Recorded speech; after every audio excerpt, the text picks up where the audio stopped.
Hey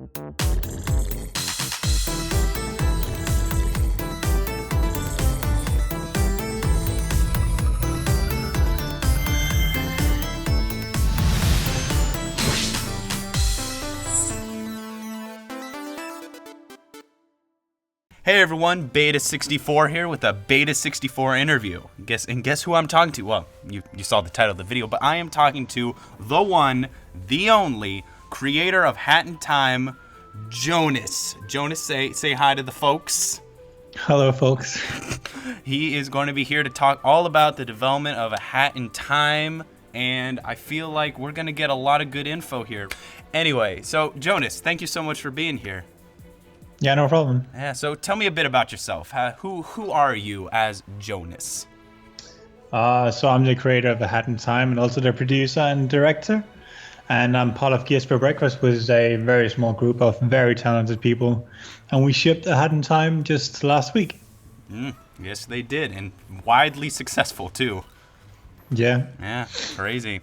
So I guess for the first question, we should start out with something very broad. So let's get this question out of the way. How did A Hat in Time start? Wow, that's a long time ago. Yeah. How many years ago was that? I think it's been 4 years, 4 or 5 years. 4 or 5 years in development. Wow, that's crazy. Well, I mean, when I first started out, it was just me messing around and an editor being like, "Wow, this is neat. I can make neat stuff." But yeah, I just sort of tested out different things, and I wasn't really good at programming back then, so I just like threw things around and experimented, and then in the small prototype I was making, I was just like, all right, well, I implemented combat and I implemented platforming, and platforming was infinitely more fun than the combat I implemented. So I was like, all right, let's go with the platforming then. And that's how Hat in Time was born, basically. It just sort of like gradually built up from there. It became a bigger and bigger project. Wow. So it just happened from tests you were doing just for fun? Yeah, basically. I mean, I'd been working in Source, which is the engine that's used by Half-Life and TF2 and Counter-Strike and such. I've been working that for a while, but I've been sort of like eyeing Unreal Engine for a while because I've seen all the gorgeous games it produced at the time. Like back then, Unreal Engine 3 was a big deal. So I booted it up for fun just to see what the fuss was about, and I was like instantly stunned. Like visually, it was such an upgrade compared to the Source engine, and that made me just really want to try and make something in it. So I was like, all right, this summer I'm going to start making something in Unreal Engine 3. I don't care what it is, and I just need to see it through. And that took 5 years, but I did it. Oh my gosh, and boy did it turn out well. So when you said that you weren't really like a big program at the time, were you using things like blueprints or C++ or like a mixture of both? What was your programming style? Blueprint wasn't even a thing back then. Blueprint is a new feature of Unreal Engine 4. In 3 there wasn't even blueprints. I mean, I'd been familiar with C++. I'd done like mods for Counter-Strike and such, which was in SourcePawn, which is a very odd language. And before that, I'd done like fan games and such, so I was familiar with programming. But jumping into Unreal was like, it uses a mix of C++ and Unreal script, so that was totally new to me. I'd never experimented with that before. But once you know one language, you pretty much know them all, because they're a very similar way of operating. Like there's still these different data types, and they call functions the same way. There's some different freedoms depending on the language, which is pretty much similar. So it's just a matter of becoming familiar with the syntax and such. So jumping into Unreal Engine 3 wasn't too big a deal. Yeah, I feel that. I started programming in C++ too, so I figure that's a good base language for if anybody's watching and wants to get into programming. C++ is a good way to go. Since we're on the topic, what's your favorite programming language? Oh, wow. So it's kind of controversial because nobody with me likes Unreal Script. But after spending like 5 years in it, I think Unreal Script does a lot right. Like it's a language made just for this engine, which is kind of dumb because that means you're gonna be replicating a lot in your C++ engine and your Unreal Script engine, which is really dumb. But some of the ways it handles like game-specific stuff is really cool. Like it does some really cool things with AI, for instance, where it has different states and you can push and pop states very easily. And also the way that you can reference classes directly is super useful. I've never seen a language do that before. Super neat. So I'd say so far my favorite language is probably Unreal Script, but I mean, next to that it's probably just C++. So was Hat in Time written in Unreal Script? Yeah. Half the code base in C++ and the other half is in Unreal Script. In fact, we just released modding support, I think today or yesterday. Nice. And almost entirely our Unreal Script code base is now like open source. Like you can view how we programmed almost everything. Really? Which is it's a bit scary for us because you get to peek behind the corners and see what we did. But it's not to the point where you can just copy our code base because you still need the C++ part. So it exists in a vacuum for a bit in that you can modify it and do whatever you'd like with it, but you can't really steal it. So good to So if know. you're ever interested in seeing how Hat in Time was programmed, you can go in and view our source code. Dude, wow. I wish more games did stuff like that. That's super cool. Like, I'm a Unity programmer myself. I know. I should switch to Unreal. Everyone tells me to switch to Unreal. No, I mean, there's pros and cons with Unity and Unreal. I think Unity is really good at prototyping and for smaller scale projects, because Unreal is very heavy. Like once you start Unreal, like you're moving away from like low end machines, but Unity can do low end machines fine, which is like a big plus. So there's pros and cons to everything. It really depends what kind of game you're making. Okay. Did you, if you were to make a Hat in Time sequel, would you do Unity or Unreal? Oh, definitely Unreal. Unreal. That's more because the Hat in Time is a big game. And we need all the, like, Unity doesn't do big levels or big structures very well. So we definitely need Unreal, I feel. And also, like, Unity's baked lightning is garbage compared to Unreal. Oh, well, But I agree with that. If we were making a smaller game, it'd probably be Unity. Yeah. You know, this is something I've wanted to know. First off, everyone, follow Jonas on Twitter. His Twitter handle right there. Follow him. I followed you for a while, and I've noticed you talking about things like shader writings, and there was one thing where you created a flat plane, and it projected a room in it, depending on how you looked. Yeah. So it looked like there was a room, but it was just a flat plane. I thought that was about the most incredibly cool thing I've ever seen in my life. Is there any way you can give me a basic explanation on how that works? Well, I mean, are you familiar with cube maps? Basic. But yeah, so cube maps is basically a texture where it has an image for all 6 sides of a cube, right? And that's usually used in games for reflection, because it gives you, a 360-degree view of everything. Yeah. But one downside with cube maps is that they're screen space, which means that if you move the camera, the cube map moves with the camera. Okay. Because it's not localized. It's not localized to a specific position. That's why if you look in games, if you look into mirrors and such, you'll often see that, whatever they're reflecting is moving with the camera. So true. I was inspired by an article that was released like a few years ago where they talked about using localized cube maps. And we do that in Hat in Time too. You'll see in our like puddles and such that the local environment reflects like almost perfectly. And that's called local cube maps. And that's basically where instead of moving the cube map with the camera, it's sort of like stuck to one specific spot in the level. And that gives the benefit of it doesn't move with the camera. It doesn't look too unrealistic. So going from that, I thought, okay, well, if I can make a cube map local to like a puddle of mud, for instance, what if I made the cube map local to a window instead? And so it's basically the same thing as a localized cube map, but it's inverted, right? Yeah. So a cube map, you're often seeing a reflection of something. You're looking at a surface and you're seeing what that surface reflects. So I inverted that. So now you're looking into a surface and you're seeing what the other side of that surface is reflecting. And that's basically how the interior came to be.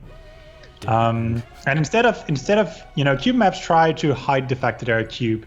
They try to like make it a sphere or something that's hides it a bit more.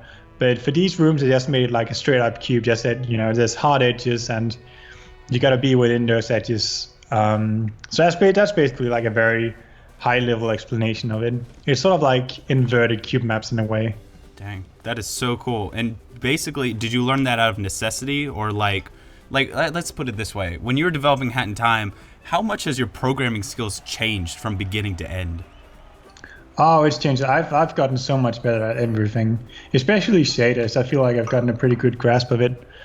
But yeah, stuff like the windows and such, it becomes. I mean, we could have closed all windows and just said, well, that's fine. But I feel like adding that extra depth really makes the world feel more alive. And I don't think a lot of people will notice this little detail. They'll think, oh, well, that's just modeled in. I mean, I've even seen a few people like trying to break windows and be like, all right, how do I get inside here? Because there's obviously something there. Hashtag boundary break. And I feel like those small details like just add a lot more to it. Yeah, there's a lot of small details. And I've definitely gotten better at that kind of stuff. It's so cool, man. It's cool to see like people who go and start a game just for fun, and then they end with this like incredible product. But I mean, you didn't create this game by yourself. Tell me a few of the other people who helped you on this journey. Yeah, so we got some fantastic people working at Games for Breakfast. For instance, Jenner, our 2D art director. She did all the title cards from the game, which is insane. I think there's like 30 title cards or something. Ooh. So title cards are like images that appear while the game is loading, and it's a unique one for every act, like every mission in the game, which is insane. Like she worked her hands off making these, and not only did she make those, she also directed the entire 2D team, which is 2 other artists called Seeger and Koidrick, and those are fantastic as well. And then on the 3D side, we got a guy called William Nichols. And he's been doing basically almost all of the geometry since Mafia Town days, like since very early prototypes. And you can just see how much he has improved if you like look at Mafia Town versus Alpine Skyline. Because, you know, Mafia Town is good, but it's also like, you can tell it's all like our first level, and that a lot of the geometry doesn't have a nice bevel or a nice, curve to it. There's like this golden rule in modeling that everything needs to have a bevel, otherwise it feels very gamey and cheap. And you can definitely see that difference in Mafia Town compared to Alpine Skyline. And then of course on music we got Pascal Michael Seifel. He did the entire soundtrack, which is over like I think easily 10 hours if you don't cut anything down. Yeah, it's insane. He has worked his ass off. The soundtrack we released is half of that. It's 5 hours, and we cut a lot of content to make it fit in within like 5 hours. Because we knew that people didn't want like a 10-hour soundtrack. They wanted the best tracks. So we made it a 5-hour soundtrack. But we might do an extended release sometime in the future. But yeah, he's been like insanely good. Some of his boss music especially is so good. I've never heard anything so good. It really just fits what I want in a game, what I want to hear in a game, and he's been like amazing at doing that. So how did you? I think that's a basic rundown of the team. Okay, how'd you meet all these people? I knew our 3D art director William Nichols. I knew him before the Kickstarter, and we'd been sort of like toying around in UDK together, which is what the public version of Unreal Engine 3 was called back in the day. And then I think Jenna joined after Alpha. It was just sort of like, hey, we have this budget, and our textures are looking kind of shitty. Let's contact someone we know. And so I'd been following Jenna for a while, and her art was just amazing. So I just asked her, hey, do you want to help us with this? And she was like, yes, let's do it, totally. And she's been with us for years now. And then the other 2D artists, those were people Jenna knew, and she could vouch for them, which was cool. And on the 3D side, it's just been, so there's 2 artists on the 3D team. One is called Sony, and one is called Vincent. And Vincent I knew before the Kickstarter as well, and Sony sort of joined later. So Sony, he joined because he was really into the modding scene, and anyone who does modding is automatically a win for me. Like if you do modding, I'll hire you in a heartbeat, because mods are such a good way of becoming familiar with AAA tools.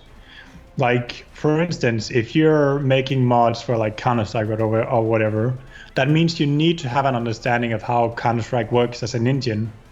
And if you know how like a professional game engine works, then you probably know how to make games. So that's usually a good bet. But I'm also pretty biased because I personally come from a modding background, but whatever. And then Plasma, or Pascal Michael Stifel, who does the music, he joined just before Alpha, I think. And it was sort of like, so our previous composer, he got hired by AAA and couldn't participate anymore. So you're like, oh shit, we don't have a composer anymore. And I'd heard some of Pascal's remixes on YouTube, and I was like, all right, whatever, this guy's awesome. Let me just take a shot at it. So I emailed him, and he was like, fuck yeah, let's do it. And he's been with us ever since then. Awesome. And he's just been incredible. Wow. So is everyone like spread out around the world, basically? Yeah, I think we're 2 in Denmark, and then there's a lot in the UK, some in Belgium, and a lot in the US as well. Wow. So I'm gonna guess you haven't seen each other like all in one place before. No, not all of us, but a lot of us were at PAX East in the US a few years ago, and just recently a lot of us were at Gamescom as well. Wow. So how did you like get this team to work together? I know that you'd probably have to do things like Skype calls or something like that. How did you keep everyone? No, we don't even do Skype calls. You don't even do Skype calls? No, we just use Discord, because I mean so a lot of us are sort of like, our sleep schedule is kind of fucked up, which means that it's kind of difficult to get us all on the same schedule. And it doesn't help that half of us are in the US. So we just usually just keep track of like things that need to be done. And then we just sort of like say, okay, well, I'm taking this now, I'm working on this. And then that person marks it done, or marks it as need help. And then someone jumps in and helps them. So it's pretty loose, our structure, which is probably why it took so long, but we like it a lot. Reminds me of what is it, Agile Scrum methodology kind of thing? Yeah. We use sprints. Ah, that's cool. See, that's the best way to make a game, I think. And in case no one knows, Scrum is basically where you split pieces and parts, in basic terms. You split pieces and parts of a project, and each person gets assigned stuff. They're assigned how long it's going to take and stuff like that, and then you can assign it as done, working on review, all that kind of stuff. It is fantastic. Game developers, take note. It's best methodology ever. Yeah, we don't really have like a game design document or like a clear plan in any way, because a lot of our things are just designed by someone saying, oh, this would be cool, let's explore this, and then that person does it, and then, you know, if it's cool, it stays, and if it sucks, then it gets canned. But I feel like the way we've worked, it's good if you want to get a good product that takes a long time.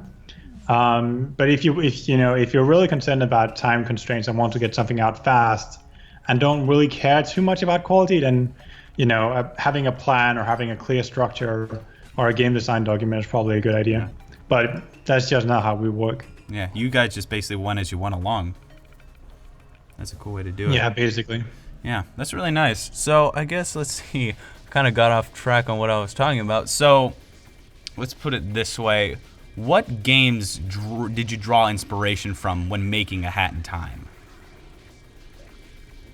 Definitely Mario Sunshine, because a lot of us I think there's a lot of people out there that like Mario Sunshine, but also recognize that it's not a flawless game. And so I thought, okay, well, what if you make Mario Sunshine, but try to get rid of some of the flaws it has? And I think it's pretty clear to a lot of people that play A Hat in Time. They'll see like, oh, this reminds me a lot of Sunshine, and that's okay. But it's not just a game that's, you know, inspired by Sunshine. We also draw from Mario 64 and Psychonauts and even Paper Mario. Yeah, a lot of our dialogue in our missions are structured similar to similar writing style and humor as in Paper Mario and Psychonauts, and that makes it like less hardcore platforming and more like a fun adventure. Like there has to be some humor besides it, so it doesn't feel too like sterile. Like there needs to be some fun factor into it as well. Yeah. That's something a lot of platformer games, or at least collectathons, get wrong, is they kind of just don't understand that it's not just about collecting things. It's about exploration and having a good time. So how did you keep from falling into the, I guess as I call it, the collectathon pitfall?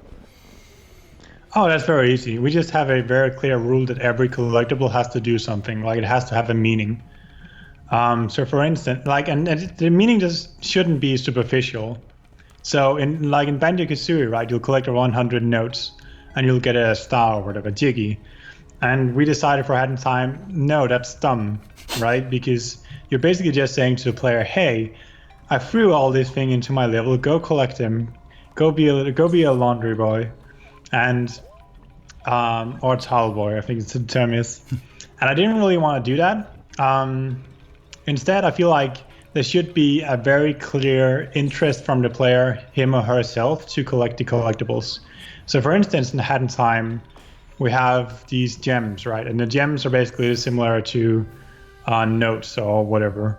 And instead of those notes giving you a star when you collect 100, you use them to purchase various things, right? Sort of like Shovel Knight, where money is used as a currency instead of using it as like a thing you have to do to progress, which is cool because if you give the player money, the player has freedom to purchase whatever they want, and the player probably has some interest in some items themselves, so that makes the money like by default interesting. And then we also have stuff like badges, which give you like these passive abilities that you can utilize, and those are solid shops, which means the player needs money to get them. And then we have yarn, and yarn is basically like power-ups in a way. Like, you collect X amount of yarn, you can stitch in your hat, and depending on what kind of yarn you collect, you can stitch different hats. And so the player is always interested in like expanding their array of abilities, and by giving them a choice on what kind of hat they stitch, like they can choose whether to spend the yarn or not. It's less like a chore and more like a they get the option to pick whatever they like, right?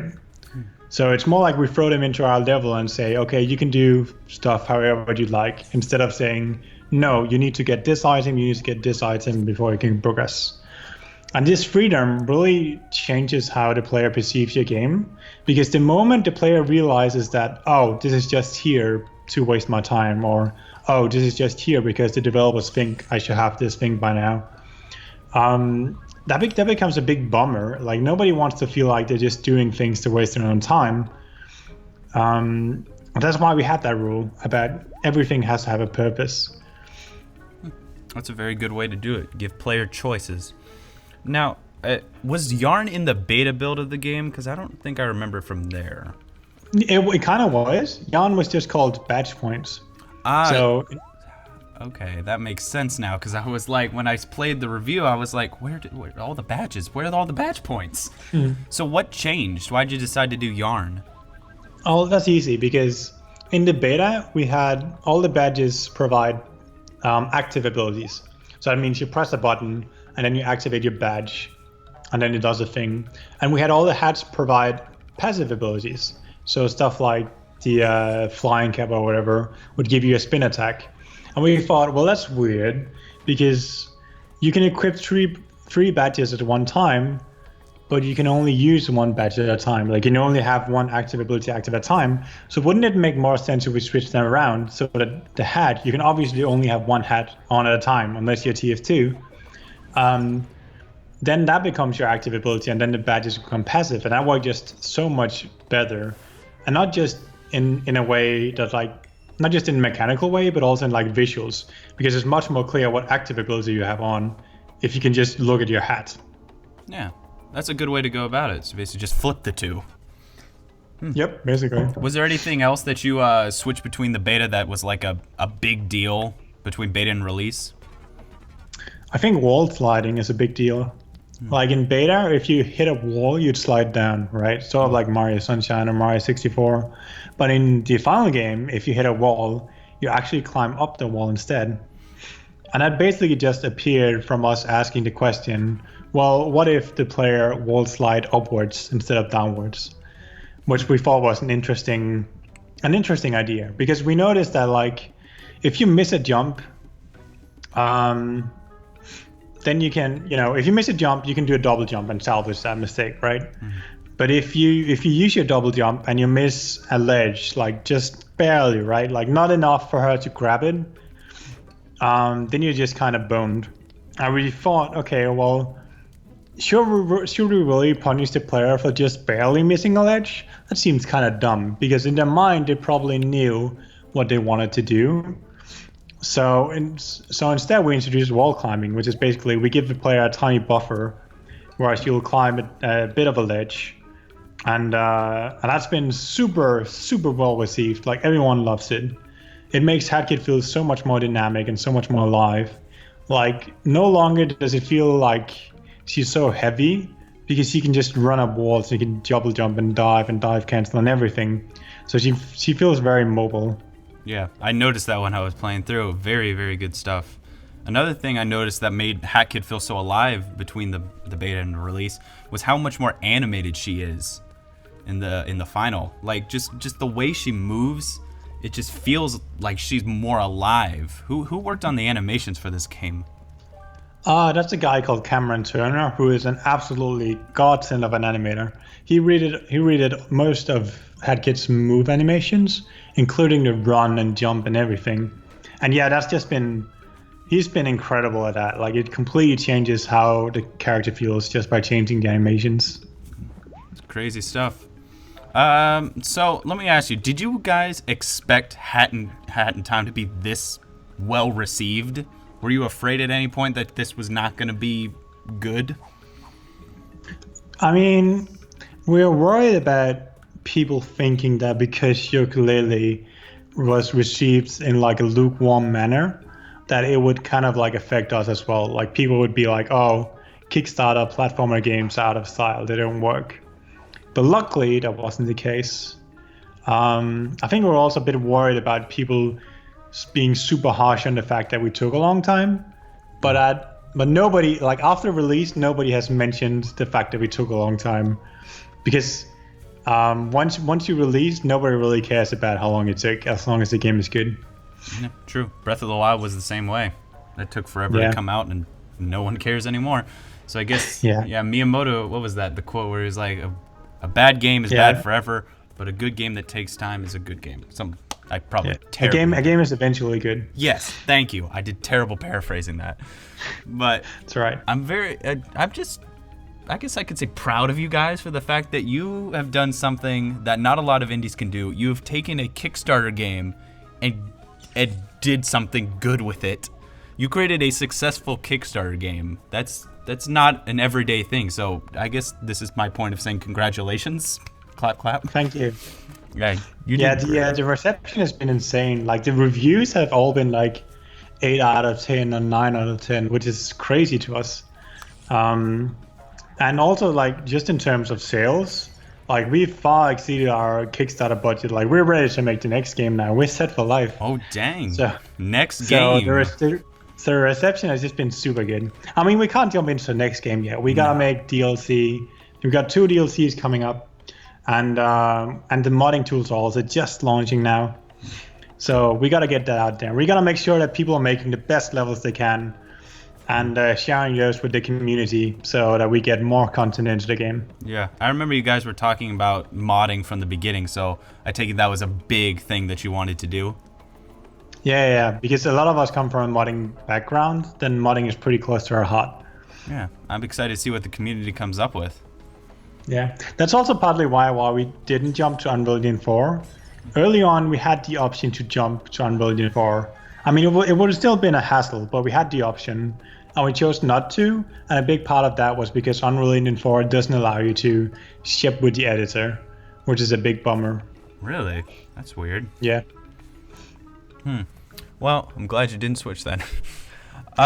So let me ask you, when have you guys even thought about a possibility of a sequel? Like, has that idea even come up?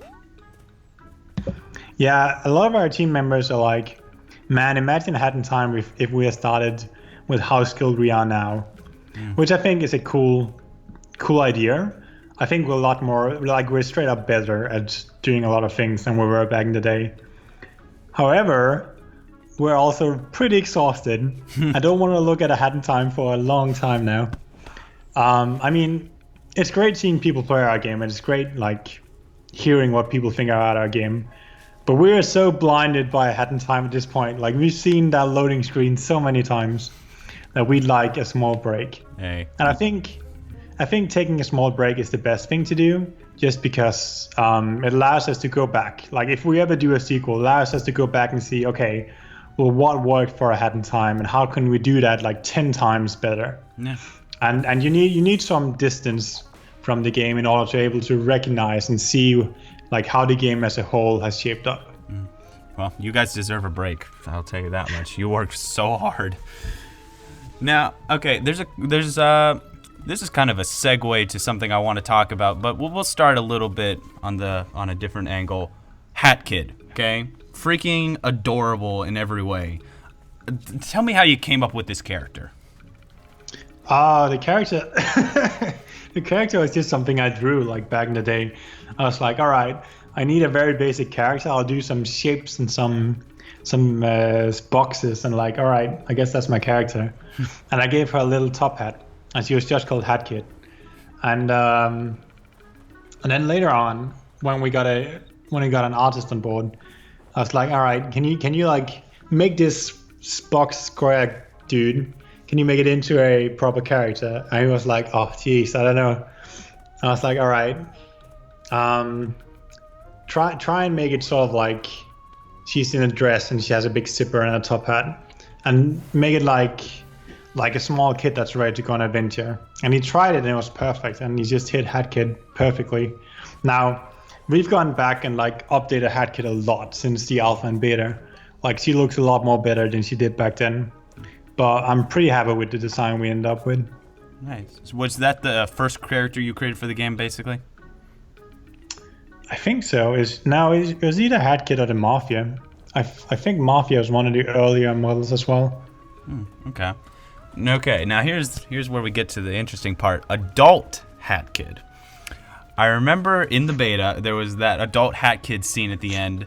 And in an interview with Zelda Universe you did, I think back in 2014, so 3 years ago, it said that, yeah, I went back in the records, I'm going to get you.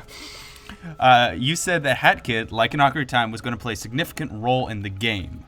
And I haven't beaten the game completely, like 100%ed it yet, but I asked around and many people said that Hat Kid didn't play this significant role. Was this something planned and scrapped, or is it still planned? Tell me about Adult Hat Kid. Yeah, it was planned and scrapped. But basically, we had... So, way back, like in early prototypes, we had this time mechanic, which is why the game is called A Hat in Time. We had this time mechanic where different acts were connected on a timeline. So, and you could diverge that timeline. So say that you're like in Mafia Town, and then if you complete the chapter in a specific way, the timeline would diverge into a different path. So let's say you complete Acts 1 and 2, then you might get Act 3 and 4, or you might get Act 5 and 6 instead, depending on what timeline you went on. And that idea had a lot of problems, mostly the fact that it made the game pretty short.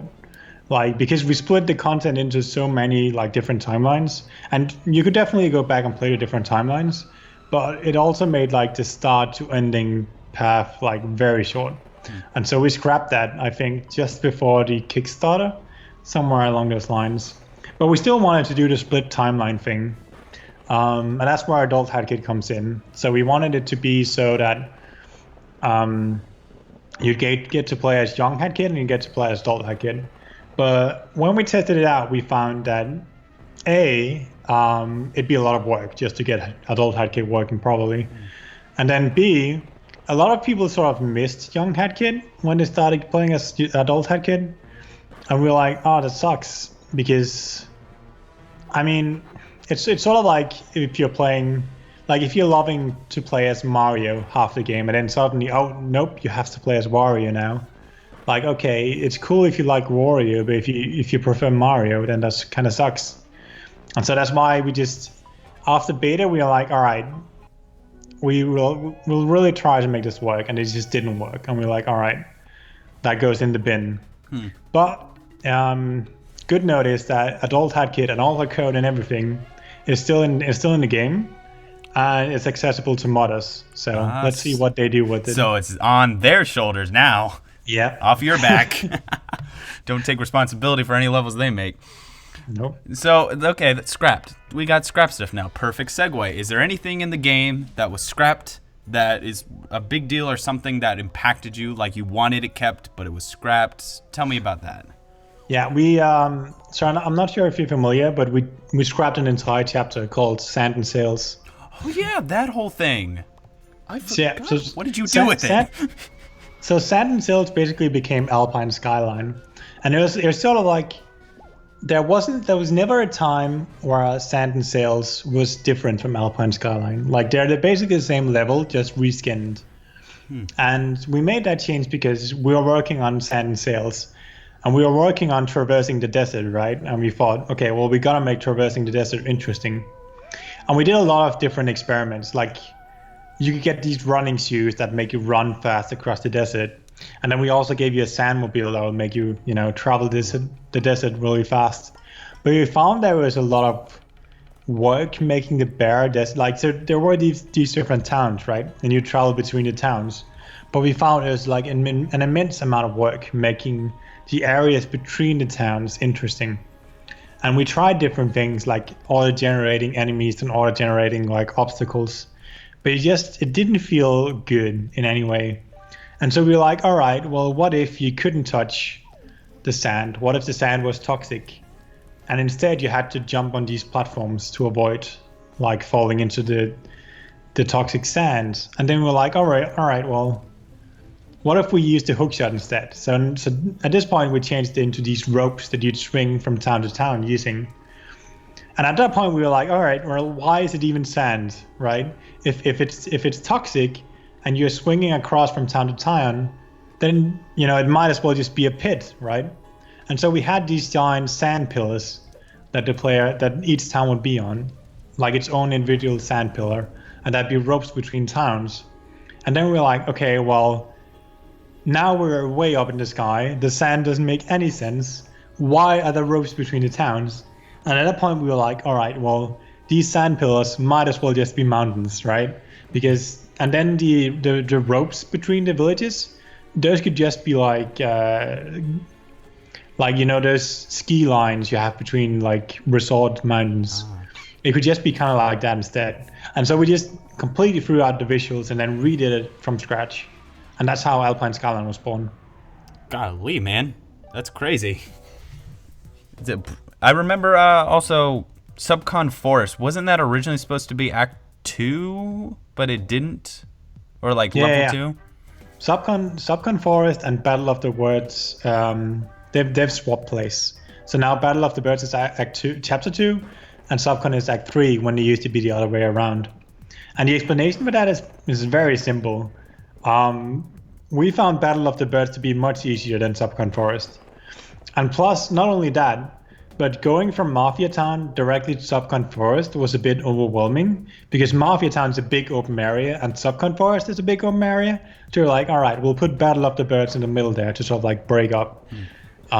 Give the player a bit more like story-driven, more linear levels to kind of like get comfortable with.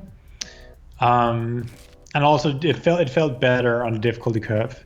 Plus, we also had Murder on the Owl Express in Battle of the Birds, and we really love Murder on the Owl Express. We feel like that's like one of the best acts in the game, and we wanted that as soon as possible, just so the player really got to experience that. Because we know from like stats and such that like most players drop off after 2 hours, and that's just not that's not just our game. That's like in general in gaming.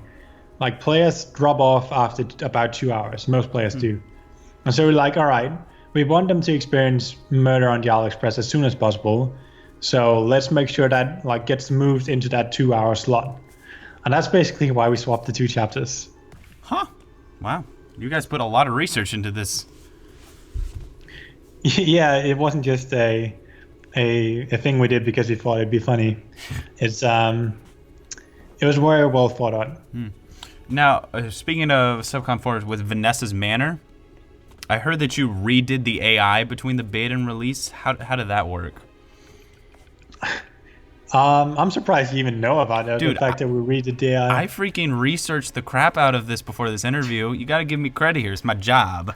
Wow. Well, it's because between beta and final, we completely redid how we did AI, and we basically rewrote the AI for all characters from scratch because there was a lot of issues with them.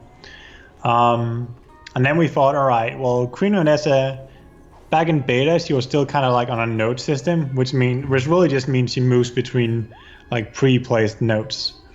And instead, we changed it so that you can move freely inside the rooms, which I feel flows better.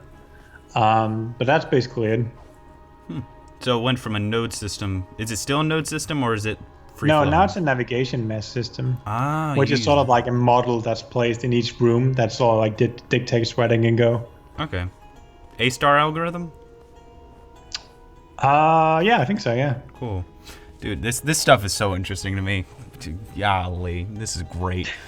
Okay, speaking of Vanessa Manor, Timmy, the co-op character in Hat in Time, wasn't he originally supposed to be in there? What's the story behind this guy? Yeah, so that's way back. That's a long time ago. But basically, I wanted the co-op character to be like part of the story, and I wanted him to be from Subcon 4 specifically. However, as the game went on, it made less and less sense for him to be part of Subcon Forest. Like he was meant to be in Queen Vanessa's Manor. So if you played single player, he'd be in Queen Vanessa's Manor. But we found that, both having Queen Vanessa and him in there just sort of like made it too much. Like it was more, it muddied the experience in a way. And so we removed him from Queen Vanessa's Manor. And now he's sort of like just his own character. But we're releasing co-op, I think, early next year, whenever we do the first update. Mm-hmm. And he might not even make it as the co-op character. I guess we'll see. Really? Because, so while he is a cool character, I feel like we've gotten so much better at designing characters, and he's one of the characters we want to touch up again. Especially compared to Hat Kid, he doesn't look too good today. So we might change the knob a bit. This isn't available anywhere, but there's been some talks in the office about using one of the Alpine Travelers, which are the small goats in Alpine Skyline. We really like the character design, and we really like their voices as well. So we've been considering making those one of the co-op characters, but I guess we'll have to see what we decide with. Hey, if you change anything, I'll be happy to make a video on it. Okay, so let me ask you one more kind of question about that, and then we can move to like viewer questions. I got some people to ask some. I remember back in the day you were considering, or at least your team was considering having Hat in Time on the Wii U, but that fell through hard. So what were the issues you had while porting your game to Wii U? The issue was just basically that Unreal Engine 3 didn't really support Wii U well. So engines like Unity, right? Unity has like a one-click export option for most game engines. And that's because Unity is closed source, so they can't really rely on people fixing stuff off themselves. But that wasn't really the case with Unreal Engine 3. Unreal Engine 3 has like a lot of different branches that are either like broken or incomplete. And they kind of like rely on the developers themselves fixing it up. So we tried booting it up on the Wii U, and it was just a mess. It's terrible. Like a lot of stuff just didn't work. And we sort of looked at it and said, okay, well, how much time how much time and money do we have to invest into this? And the reality of that is that we'd have to like invest a large percentage of our Kickstarter budget would go to just making that work. And we didn't really feel comfortable doing that. Like, especially because, our Kickstarter was just Mac and PC. So we thought, okay, well, adding that on top, considering how broken it is, it could like put the game in like jeopardy in a way, right? Yeah. It'd be a big risk. And we didn't really feel comfortable taking that risk. So we decided against it.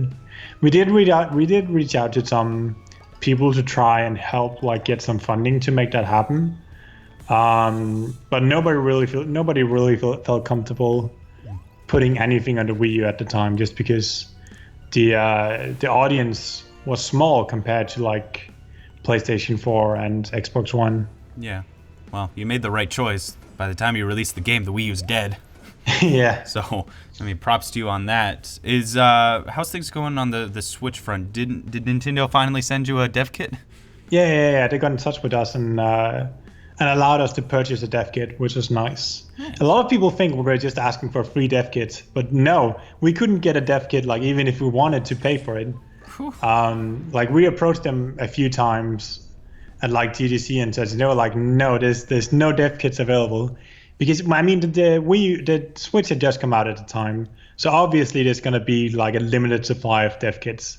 And so, since I imagine there's a billion AAA developers and publishers asking them for development kits, and so I guess they just, threw us at the bottom of that list and just said, we'll get in touch with if there's more available. But luckily, we've managed to get one now, which is good. We haven't been able to boot it up yet, just because we're so focused on the PC launch, and there's no guarantee that we'll be able to do anything with it, just because our engine doesn't support it at all. We'd have to write it from scratch, the support. Ow. But we'll definitely toy with it, and we'll see where it goes from there. But I wouldn't get your hopes up. No. But people watching, don't get your hopes up. Rewriting that, oh gosh, dude, that sounds so painful. Yeah. Yeah, you have my sympathy. I mean, a lot of people think, a Hat in Time is like a small basic game. Why can't they port a Hat in Time? The issue isn't porting a Hat in Time. The issue is porting like this major fat AAA engine that has like all these different quirks and is so complex. Like, it's an insane job. Yeah. Okay. Well, good luck. Good luck. Thank you. So, are you the main programmer on this team? That's a question. Yeah, I'm the lead programmer, yeah. Okay, cool. Good luck to you. It's going to be all on your shoulders. Yep. All right, so moving on to viewer questions. I asked some people. I have a Discord server. Oh, by the way, join the Hat in Time Discord server. That's a thing. Game developers are on there. Talk with them. They're great. I just joined today. Anyway, on my Discord server, I asked some people and if they had any questions for you. So if you don't mind, there's a couple questions that I think are really good. My admin, Handheld Gamer, good guy, said, "How did you decide on the cast? There are a lot of names I recognize: Caroline Day, Xander Mobus, Youngtown, and of course JonTron. But my biggest question is how you decided on each of them, even being in completely different genres." Basically, he's asking, how did you pick the characters? How did you get them on? And he also said you did amazing. Well, for a lot of them, I didn't even know who they were, like when we brought them on. So all our voice acting is done by our voice acting director, who's Chris Nyoshi, and he has the final call and everything. And he's super talented, such a great dude. Couldn't sing his praise enough. He contacted us just shortly after Kickstarter. I was like, all right, you guys want to do voices? Hit me up. Let's do it. And he's been able to provide such great talent, and everyone who's been working with us has been great. But for a lot of these people that ended up voicing for Hat in Time, I didn't know who they were at the time. Like, I knew of Youngtown, but I didn't know his real name. So when I saw his name on the list, I was just like, all right, this guy is like the best. He does the best performance. Let's bring him on.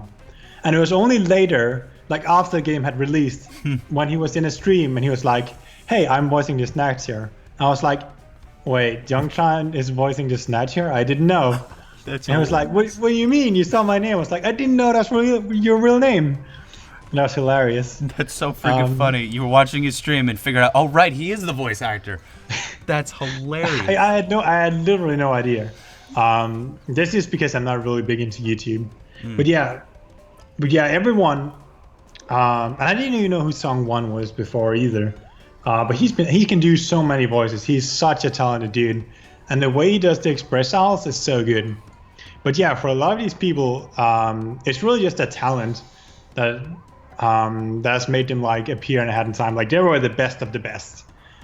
We were presented with like a big list of people, and they were just like the best performances. Nice, cool. Next question. P Scoop asks, what was the process of making the game? I.e., was there any hard time during development or a time where development just got stuck? I think you'll always find that the middle part of development is the hard part. Like, when you start out early on, it's the heyday. Like you can do whatever. You can add a thing, remove a thing. It doesn't matter. Doesn't have to be polished. But then when you get later on, and you have to be like, all right, now it has to actually be a game. That can be super tough because you basically have, especially for Hat in Time, like I had to be creative on the spot. Someone went to me and went like, all right, we need a new level. It has to be funny. It has to be written well, and it has to use all the abilities in like an interesting way. And that can be super tough to do like on the spot. And I feel like definitely that's the hardest part. But I feel like we did a good job anyway. Oh yeah.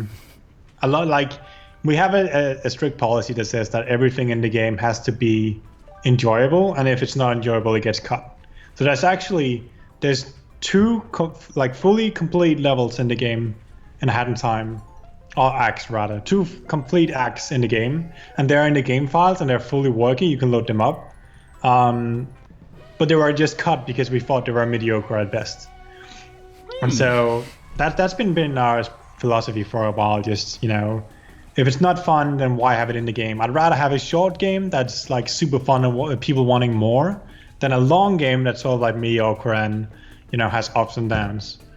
I feel that. It's good methodology. Yeah. A lot of people complain that Hat in Time is short.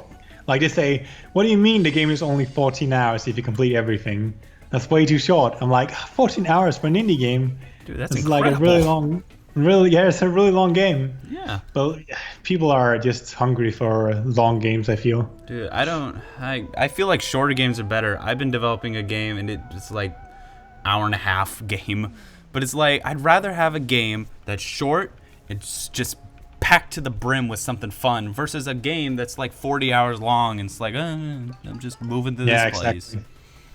Yeah. Yeah. And so in Hat in Time, the finale, which is final chapter, it unlocks at 25 timepieces, which is only a little over half of the timepieces actually. And we did that specifically to make sure the game is short and sweet. So if you're at 25 timepieces and you're like, all right, I've had enough, I just want to finish off the game, then you can do so. And it was also kind of like a reaction to the fact that a lot of people felt that Yooka-Laylee's requirements were super high. Like you need to get like 90% or 80% of whatever before you can complete that game. And we were like, all right, well, we want people to be able to just finish off the game when they want to. And some people are saying, well, that makes the game short. But some people also appreciate the fact that, when they've had enough, they could just complete the game. Yeah, no, that's a good way. It gives the player some choices. I think that you've really put that a lot in your game, giving the player choices. Yep. That's a good methodology. All right, Soul says, what was the silliest bug that you encountered? Basically, what terrible bug did you encounter in this game that drove you crazy? There is a funny bug. So at some point, before the Express Owls became Express Owls, they're actually called Science Owls. And that's why Battle of the Burst used to be called Trainwrecker Science. But back when the Express Owls were Science Owls, they could throw concoctions. And these concoctions would either explode or shrink you. So you'd basically be unable to attack and you'd be really tiny. But a funny bug that happened because of that where the Science Owl would throw concoctions and they'd hit each other. And so I'd load up the map and I had no idea why every Science Owl was just tiny. And I couldn't work it out. It took me forever until I realized, they're hitting each other. And that was hilarious. That's freaking hilarious. Oh, man. But some of the more like headache-inducing bugs have to be the ones that can't be replicated easily.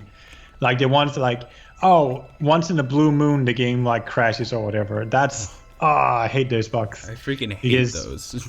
Yeah, because you have to run the game like 20, 30 times and just pray to the gods that it happens to you. Yeah, freaking debugging is the hardest part, I think, in game development. Just for the fact that sometimes you can get a random bug and you didn't have enough debugging statements to figure it out. Yeah, so you're like, oh crap, now I gotta add more and then try to get it again. I feel your pain. All right, Tom asks, what is the hardest sacrifice that you had to be made for the better of the game's development? Kind of a vague question, but... That is pretty vague. You could say personal sacrifice, or maybe like sacrifice that you had to scrap in the game for the game's betterment. Oh yeah. Well, we used to have so in Hat in Time in Mafia Town Act 3, which is called She Came from Outer Space. There is a goofy mafia that you're supposed to chase, and he gets like a borderline heart attack from being chased by you because he's Yeah. so spooky. That wasn't always a mafia. Like there used to be an old guy there, an old man, and you'd chase him, and he'd get a literal heart attack, and he'd later join your spaceship and be like, all right, well, you gave me a heart attack. Now I'm gonna stay here until I'm able to give you a heart attack as well. But that guy gets so I think that was like a year ago or something. Like there was a year or so left, and we were looking at the game. It was like, all right, this old man, he needs like some decent character development in order to feel like a proper character. And we were like, we can't fit that in. And that's when we replaced him with the goofy mafia character, which is all right. He's a cool character, but I still miss the old man. Rest in peace, old man. Rest in peace.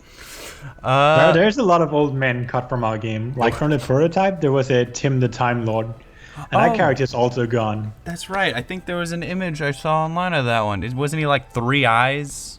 Yeah, that's the guy. Tell me about and that also, guy.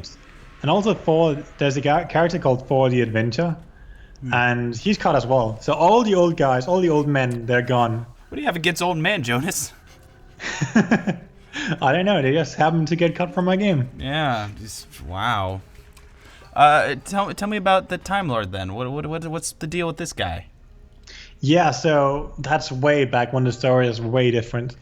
The story was basically that time had broken up, and it was because this old guy he'd gotten mentally ill, and so he had broken into several pieces called time pieces, and you'd have to find him to collect them, and you were sort of like his servant. But we didn't like that story too much. It was kind of dumb, so we just decided, all right, Hat Kid is cute, and she should be on her own. So that's the story we went with instead. Nice. Cool. And what was the other guy, the explorer guy that you scrapped? For the Inventor. For the Inventor. Yeah, he would create the Sandmobile, which was utilized in Sand and Sails. But when the Sandmobile was gone, we were sort of like, all right, well, there's no reason for this guy to be here anymore. So just gone. Yeah. Wow. Scoots asks, what is the hardest thing for you to implement to the game? What was the hardest thing? The hardest thing? That's a good question. I don't know, actually. That's a difficult question. You stumped him, Scoots. Wow. I think it's probably something random like controller support, because Unreal has terrible controller support, and I wanted to support every controller, which meant I had to basically rewrite large chunks of it. No, I know what's most difficult. Fucking performance. I'm sorry. Dude, preach. Hacking performance. Yeah, you forgot. There's a Hat in Time. Hecking performance. It's a hecking great game. Dude. Performance is a nightmare because so a lot of people think that modern game engines are like super optimized to like run the fastest they can. But that is not the case at all. In fact, there is so much room for improvements that I really wish I could have like provided more performance improvements for Hat in Time if I had the time to do it. But we made some major changes to the engine to just skyrocketed performance. Like, for instance, a Hat in Time has baked lightning, right? But we also do what is called Cascade shadow maps, which is when you get within the proximity of an object, then it turns into real-time lightning, which looks way better. It's more sharper, but you trade off some performance for that. And so the reason that is expensive is because the Cascade shadow maps has to iterate over all the objects in the level, all the meshes, and it has to figure out which ones are within the radius, and then it has to calculate the shadow mesh. And so what we did was we just baked the shadow meshes instead, like directly into the map, which saves a crazy amount of like performance. Like we're talking almost like 10 FPS, 20 FPS, just like doing it. And we were like so shocked the fact that wasn't like default part of Unreal Engine. And that's been like our reaction to most of the things we've encountered, like performance wise. There's so much room to improve. So many different things you can do to improve performance. And it's like I feel like a lot of developers and port houses and engine makers don't really realize how much room there is for improvements, especially on large scale games. And I really wish I could have like put more time into it, but that was a nightmare. But it is super fun at the same time. I wish I had more time to do it. Well, I guess you have all the time in the world now. Yeah, I do. Yeah. Get a bunch of updates out there. Yeah. Well, Jonas, I think it's already been an hour. Time just flew by. Yeah, it's gone fast. Yeah, well, dude, I've enjoyed talking with you, man. I guess I can think of one last question. What's your favorite act in Hat in Time? There we go. Good final question. Favorite act? Murder on Yarl Express. Oh. Easy. Wow, that wasn't such a good question after all. Great. Favorite character? Go. Favorite character? I think it Gotcha. has to be the Alpine Travelers, the tiny goats. Oh, They're so adorable. Their voice is adorable. that's right. You mentioned that before, too. I got nothing then. All right, man. It's been good talking with you. I appreciate you being willing to be interviewed. Yeah, no problem. It was nice. Yeah, hopefully I can chat with you later. Maybe when the DLC comes out, we can maybe talk more about cube maps. Dude, I could talk about technical details like that for hours. Dude, I could listen to you talk about technical details for hours. Cool. This is perfect relationship right here. Friends for Yeah. life. All right, Jonas. Thanks so much. I'll talk to you maybe later, and I'll give you a link Yeah. to this interview when it's out. Sounds good. All right, talk to you later. All right, thanks. Bye. Bye.